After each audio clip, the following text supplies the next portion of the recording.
Salut, je suis Antonella et la vidéo d'aujourd'hui, les 7 qualités d'un travailleur ou d'une travailleur autonome. De plus en plus de professeurs de yoga veulent faire le grand saut, c'est-à-dire de dédier leur vie, leur carrière à l'enseignement du yoga. Pour savoir si c'est possible, on doit oui être un bon professeur de yoga, mais avoir des qualités d'un entrepreneur. Donc ici, je vous présente, comme je l'avais dit, 7 qualités. Voyez si vous les avez et si vous pouvez les développer. Alors, la première, expert. Donc, être expert dans son domaine, être une référence. Que ce soit, oui, dans la qualité du travail qu'on donne, mais aussi dans le respect des échéanciers. D'accord? Donc, comme je l'avais dit dans d'autres vidéos, je suis sûre que vous avez quelque chose qui vous rend unique, qui vous rend expert dans la matière que vous allez enseigner. Donc, c'est à vous de le trouver et bien sûr de le communiquer. Être toujours à la recherche de l'excellence. Donc, c'est-à-dire être en constante... donc, se former constamment pour être à jour dans ce qu'on sait, pour pouvoir le transmettre. Être créative. Ne pas oui, créative au moment où on crée un produit, des cours de yoga, des formations, etc. Mais aussi être créative au moment où il y a des problèmes, où il y a des crises. Donc, c'est d'être capable de trouver des solutions aussi. D'accord? Se vendre ou vendre. Donc, en yoga, les professeurs ont de la misère à ça. C'est ça que j'entends le plus souvent. Donc, se vendre dans le sens que j'ai les qualités pour vous donner ce dont vous avez besoin, ce dont vous recherchez, mais aussi vendre donc ces produits, ces cours, ces formations, ces ateliers. Si vous ne vendez pas ce que vous offrez, les gens pourront pas vous trouver. Donc, sans vente, il n'y a pas d'étudiants. Sans vente, il n'y a pas de studio. D'accord? Donc, encore une fois, il faut trouver l'équilibre entre trop se vendre et pas assez. D'accord? Et bien sûr, utilisez les réseaux sociaux, votre page web, blog, YouTube, etc. pour pouvoir y parvenir. Voyez aussi ce qui marche et qui ne marche pas.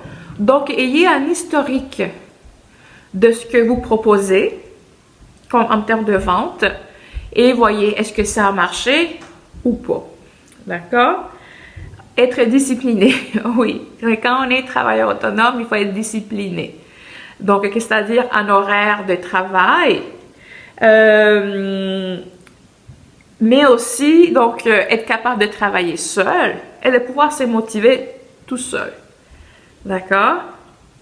C'est sûr qu'en yoga, vous pouvez collaborer avec d'autres professeurs, mais la majorité du temps, on est seul. Donc, il faut être bien avec cela. Donc, être tolérant au risque et au stress. Oui. Donc, être travailleur autonome amène des insécurités du côté financier. Dans le monde du yoga, il y a des périodes où c'est plus calme et d'autres périodes où c'est plus achalandé. Donc, est-ce que je suis capable de m'adapter à ces moments d'incertitude, d'insécurité et de stress? C'est très important. Il faut aussi être conscient que les horaires de travail peuvent être variables, la charge de travail peut être variable et le salaire aussi peut varier d'un moment ou l'autre durant l'année. Donc, il faut s'adapter, il faut créer, trouver des solutions et pourquoi pas aussi mettre de l'argent de côté pour ce moment un peu plus difficile.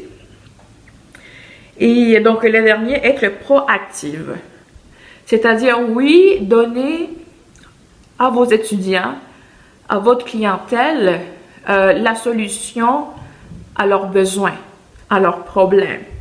Comme je l'avais dit dans une autre vidéo, les gens ne vont pas acheter un cours de yoga. Ils vont acheter la solution à leurs besoins. C'est-à-dire que si j'ai des problèmes de sommeil et je veux avoir recours au yoga pour m'aider à dormir un peu mieux, le cours que je vais rechercher, c'est pas un cours de yoga, mais c'est un cours qui va m'aider à bien dormir. Donc, mon besoin est bien dormir. Donc, être proactif, c'est de voir à l'avance quel est le besoin de votre clientèle pour lui donner, mais aussi de lui fournir, de lui donner des solutions dans lesquelles il n'avait pas pensé avant. Donc, d'être avant-gardiste, si je peux dire comme ça. Donc, voilà, si vous avez d'autres qualités que vous pensez qu'un travailleur autonome doit avoir, donc vous pouvez l'écrire en commentaire. S'il y a des sujets que vous voulez que j'aborde un peu plus, vous pouvez aussi me laisser un commentaire. Et je vous invite à vous abonner à ma page YouTube. Et voilà, donc je vous souhaite une bonne semaine, une belle journée et beaucoup de succès.